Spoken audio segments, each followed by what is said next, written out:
Strategy: choosing a niche. I promised in the last video that we were going to go to some rather different places in this training. That's true, but before we get into the interesting stuff, I first want to cover something more basic: the process of choosing a niche and coming up with a brand. What you might not realize is that this is actually one of the most important aspects of being a successful blogger. Your fate is sealed as soon as you choose a brand, or fail to. So it's very important to give this the time and the attention that it deserves. Choose your niche. First, you're going to choose your niche.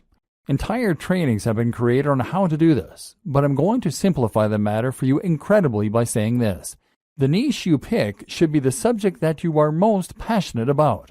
That is all there is to it. You might protest at this point and tell me that there's no money in knitting or Marvel Comics or Feng Shui. Whatever you're into, you've probably been taught that the big money is in health and fitness, or it is in finance. Get that idea out of your head and focus on writing what you know and love. This is so important because this is something you are going to be spending hours on every single day of your life for years to come. If you want to become a top blogger, remember we're not talking small hustles here, then you need to put in the time and you need to know the subject matter like the back of your hand.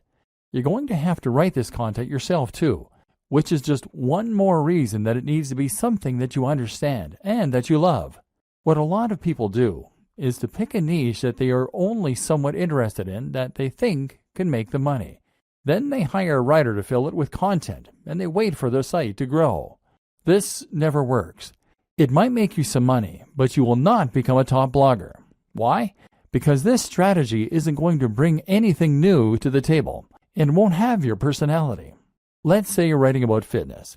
In order to be a top blog, you need to be contributing either the most comprehensive and accurate information out there so that you are a top resource, or you need to be contributing new ideas that no one else has come up with.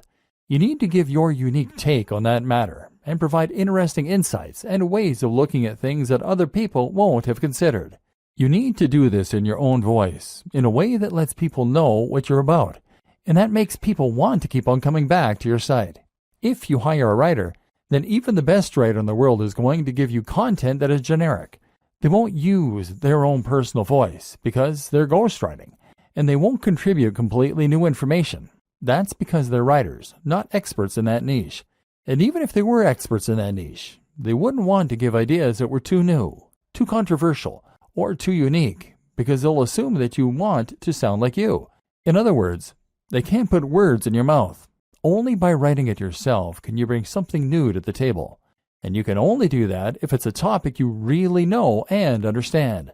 And this is before we mention the fact that you have to love the subject enough to spend all that time on it without getting tired of it and moving on. How to hone in on a smaller niche. But what do you do if the niche that you know is not one you can realistically succeed in? What if it is either too big or too small? A niche that is too big might be something like bodybuilding. This is a massive niche, and it's an industry that has huge amounts of cash poured into it all the time. If you want to create a blog on bodybuilding, then you're going to be going up against some huge established brands. These will include the likes of bodybuilding.com. So the question you now have to ask is whether you really think you can compete with a site like bodybuilding.com that is spending thousands, if not millions of dollars on advertising every single day, and they will already have a massive audience of regular readers. How can you stand out against that competition? One solution is to narrow in and make your niche a little more focused. What's a subsection of the bodybuilding niche that you can make your own? I've seen entire blogs on how to work your calves before, aimed at people who aren't happy with the size of their calves. If that's all you're focusing on and that's where you're putting all of your energy, then you can compete with bodybuilding.com in just that one capacity.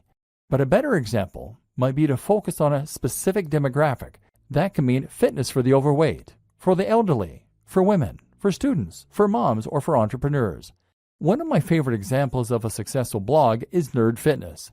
Nerd Fitness is a blog about fitness that is aimed at nerds. This carves out its own very specific section of a larger niche and allows it to compete with much bigger names. You can also make a niche bigger by combining it with other topics and other ideas.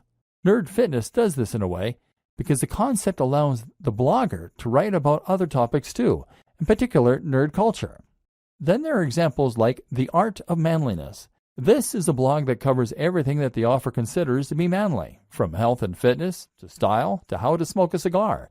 It's a very broad concept, but also one that is entirely unique in its own way. This is something you can do if your niche is too narrow. If the thing you really want to write about is Sonic the Hedgehog, then that probably is too narrow a niche to make money from on its own. So why not branch out a little bit by including other video games you like? Geekdom 101 is a YouTube personality who started out vlogging about Dragon Ball Z, but has expanded to include other films, TV, and games, and has that way built a far more monetizable brand. Likewise, if your passion is bonsai and you want to make that subject a little larger, then how about including some other things you're interested in that are related? Perhaps Japanese culture, horticulture, art, philosophy, painting. In this way, you are now starting to create a brand out of your niche, creating a very distinct topic and tone that helps you to carve out your own audience while writing about the things that really interest you. Route to market. The other thing you need to think about when you start coming up with the idea for your blog is your route to market. That means thinking about the ways in which you're going to market your blog. At first, your blog is not going to be highly monetized. You might be able to sell a product, but you'll need to build a big audience before you'll start shifting units. Likewise, AdSense and other display advertising won't earn you much at all until you start getting heavy traffic. So that means you really can't afford to pay for your advertising to begin with. And that in turn means you need to find ways to market yourself for free. A route to market is a direct channel you have to your target audience. Your target audience is your persona, the imaginary person for whom your site has been designed.